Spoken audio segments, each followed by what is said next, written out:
নমস্কার, উষা রন্ধনশালায় আপনাদের সকলকে আরও একবার স্বাগত জানাই। এখন যেহেতু শীতকাল, তাই সকলের বাড়িতেই দুটো একটা ফুলকপি তো পাওয়াই যাবে। আমার কাছেও ছিল। আমি আজ ফুলকপি রোস্ট বানিয়েছিলাম, আপনাদের সাথে শেয়ার করলাম। আমি এখানে একটা মাঝারি সাইজের ফুলকপি নিয়েছি, একটা বড় সাইজের পেঁয়াজ আর একটা মাঝারি সাইজের টমেটো, 4টে কাঁচা লঙ্কা নিয়েছিলাম। প্রথমে কড়াইতে 2 চামচ তেল গরম করতে দিয়েছিলাম।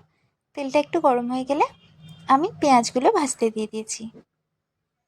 2 মিনিট পর পেঁয়াজটা একটু নরম হয়ে গেলেই আমি এর মধ্যে 10-12টা গোটা কাজু দিয়ে দিয়েছিলাম।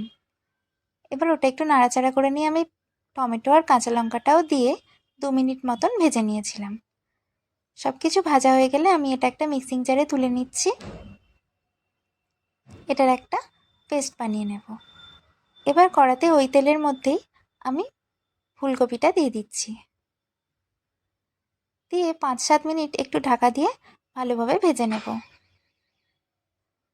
কপিটা যখন একটু নরম হয়ে আসবে, একটু গোল্ডেন ব্রাউন কালার হলেই এগুলো অন্য জায়গায় তুলে নিচ্ছি।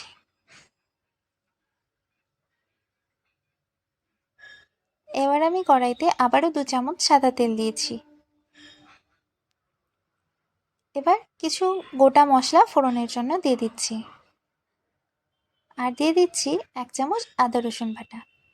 আদা রসুন বাটাটা একটু ভেজে নিয়ে এর মধ্যে টমেটো আর পেঁয়াজের যে পেস্টটা বানিয়েছিলাম ওটা দিয়ে দিচ্ছি।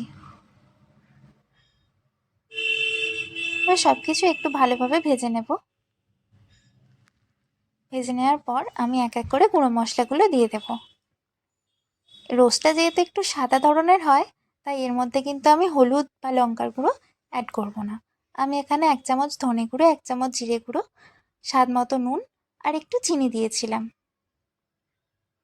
দিয়ে মশলাটা ভালোভাবে কষিয়ে নেব। ওই মিক্সির মধ্যে একটু জল দিয়ে ওটা ধুয়ে নিয়ে অল্প অল্প করে জল দিয়ে মশলাটা কষিয়ে নেওয়ার পর যখন তেল ছেড়ে আসবে, তখন আমি এর মধ্যে 2 চামচ টক দই দিয়েছিলাম। টক দইটা ভালোভাবে ফেটিয়ে নিয়েছিলাম। আর যখন দইটা দিয়েছিলাম তখন গ্যাসের ফ্লেমটা কিন্তু লোতে রেখেছিলাম। এবার অল্প অল্প করে জল দিয়ে মশলাটা ভালোভাবে কষিয়ে নিয়ে আমি ফুলকপিগুলো দিয়ে দিচ্ছি।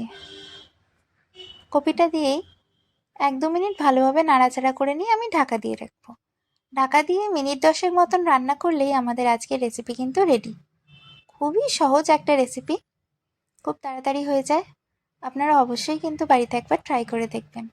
আর কেমন লাগলো কমেন্টে জানাবেন কিন্তু। যদি ভালো লাগে একটা লাইক করে দেবেন। প্লিজ চ্যানেলটা সাবস্ক্রাইব করে যাবেন। Thank you.